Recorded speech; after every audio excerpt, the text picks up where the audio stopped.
Sudah setahun pandemi virus corona melanda dunia. Selain isu kesehatan, aspek-aspek kehidupan lainnya pun turut terdampak. Situasi pandemi pun mengubah wajah pendidikan di Indonesia. Kegiatan belajar yang biasanya dilakukan di dalam kelas dengan tatap muka berubah menjadi pembelajaran secara jarak jauh. Menyesuaikan strategi pembelajaran tak ayal perlu dilakukan oleh para penyedia layanan pendidikan, termasuk sekolah, guru, dan tenaga kependidikan. Hal ini demi memungkinkan proses pembelajaran anak-anak dapat terus berlangsung. Dengan terdampaknya dunia pendidikan, tantangan pembelajaran jarak jauh menjadi fokus program kemitraan pemerintah Australia dan Indonesia yang terjalin sejak tahun 2016, yaitu inovasi. Sejak pandemi melanda di tahun 2020 hingga kini, dukungan terus diberikan kepada mitra-mitra pemerintah di tingkat nasional maupun daerah dalam rangka mengatasi tantangan pendidikan di masa pandemi. Fokus program tetap pada peningkatan kemampuan literasi dan numerasi siswa, dukungan kepada guru dan tenaga kependidikan, dukungan pembelajaran digital, kemitraan pendidikan, serta kesetaraan gender, disabilitas, dan inklusi sosial. Setahun telah berlalu, tentu banyak sekali kisah yang bisa menjadi pelajaran bersama. Beradaptasi dengan pendidikan di era new normal, bagaimana kisah para guru dalam menghadapi situasi tersebut? Bagaimana kita bisa bergerak bersama? Upaya apa yang bisa dilakukan demi memastikan anak-anak tetap bisa belajar secara maksimal? Di Provinsi Nusa Tenggara Barat, masih banyak sekolah yang belum diperbolehkan melakukan pembelajaran tatap muka, sehingga anak-anak harus tetap belajar dari rumah. Kondisi ini lalu memunculkan kekhawatiran akan kualitas pendidikan. Pembelajaran di masa pandemi dinilai memiliki banyak tantangan. Bismillahirrahmanirrahim. Assalamualaikum warahmatullahi wabarakatuh. Hello everyone. I am Isinta Tiara from English Education Class 4A.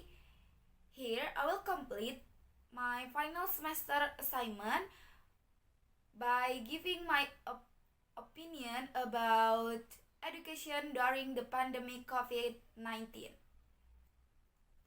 Before I give my opinion, I will give a little information about COVID-19.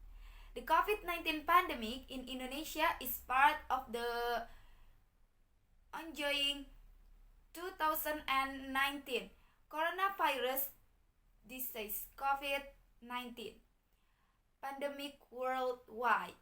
The first positive case of COVID-19 in Indonesia was detected on March 2nd, 2020 when two people were confirmed to have contracted it from a Japanese citizen. On April 9, the pandemic has spread to 13 provinces with DKI Jakarta, West Java, and Central Java as the province most exposed to SARS-CoV-2 in Indonesia. Well, I will continue with the main goal, which is that I will provide information about the continuity of education during the pandemic.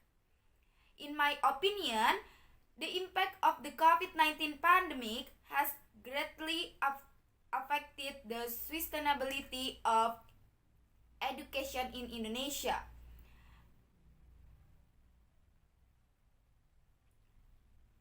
Many policies have been carried out by the government to keep education in the midst of COVID-19.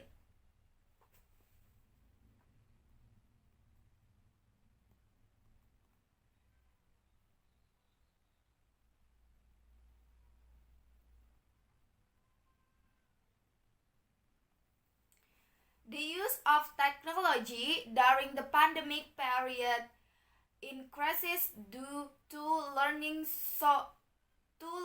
to switch to technology or online. Usually, teachers use online platforms such as learning with Zoom application, Google Meet, Google Classroom, or even just providing an explanation video for students to watch.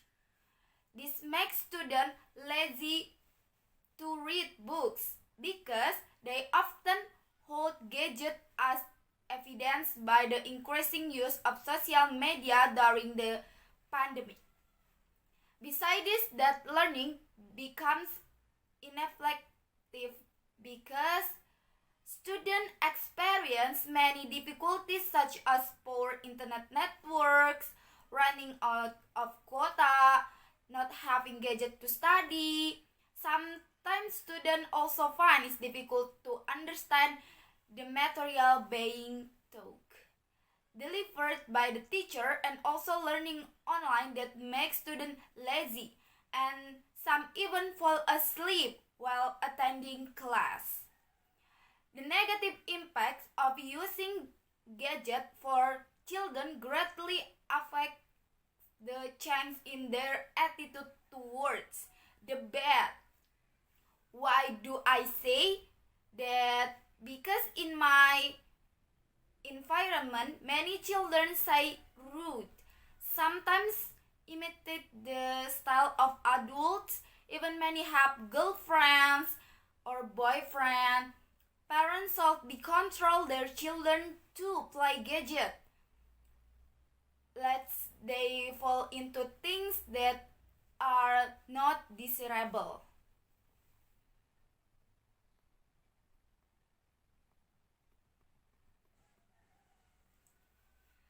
I, as a student, have felt the impact of this pandemic, and I have felt it since the first semester I entered university.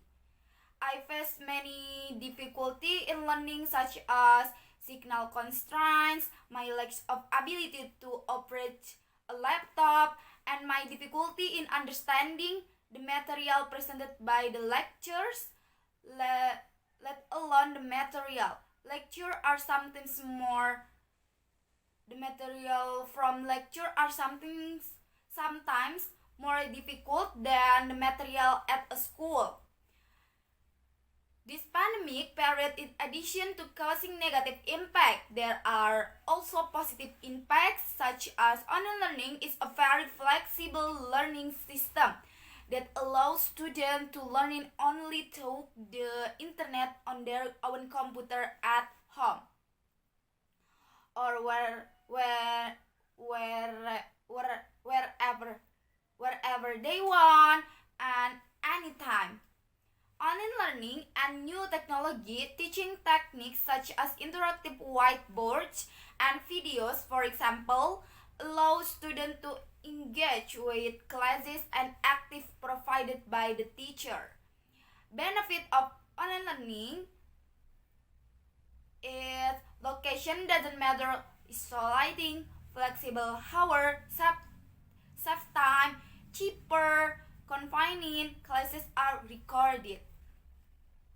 In addition to this pandemic period, it also has a positive impact on Indonesian progress in the field of science and technology. Why? Because during this pandemic, everyone is required to be able to access or operate gadgets.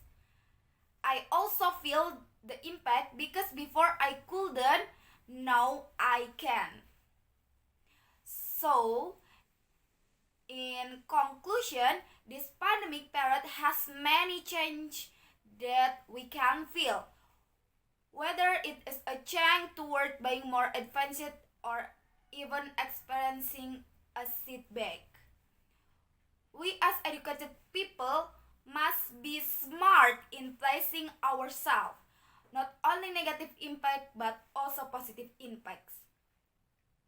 That's all from me. More or less sorry. Thank you for your attention. Wassalamualaikum warahmatullahi wabarakatuh. See you.